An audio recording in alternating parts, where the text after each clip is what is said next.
Section 2.5, Properties from Algebra. In this section, we're going to look at some algebraic properties of equality. But first, we need to figure out what exactly is a property of equality. A property of equality is an operation such as addition, multiplication, could be subtraction, division, etc., which we can perform to an equation and the equation will still be true. Let's look at the example.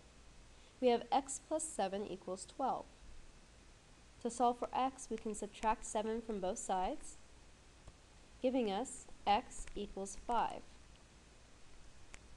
Subtracting 7 from both sides is actually using the subtraction property of equality. So let's look at all the properties of equality that we want to talk about first. There are 5 of them.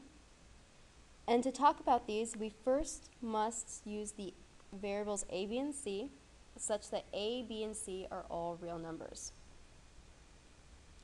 Our first property of equality is the addition property. The addition property of equality tells me that if I have a equal to b, then I can add the same value c to both sides. So if x equals y, then x plus 5 must equal y plus 5. Similarly, if x minus 3 is 10, I can add 3 to both sides, giving me x equals 13. Next, we have the subtraction property of equality. We saw this one above, and what the subtraction property of equality tells us is that if a equals b, then I can subtract the same value c from both sides. So if x plus 6 equals 20, I can subtract 6 from both sides, giving me x equals 14.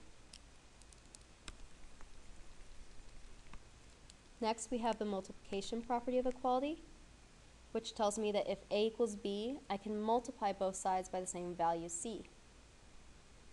So if x halves equals 7, I can multiply both sides by 2,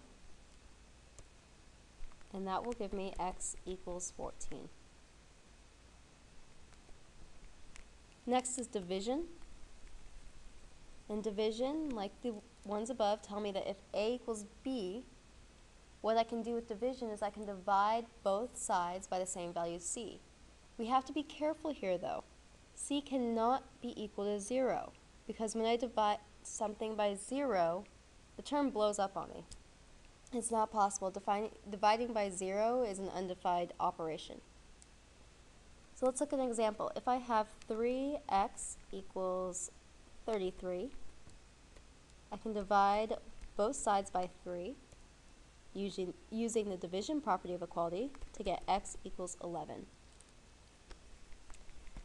Lastly, we want to look at the substitution property of equality.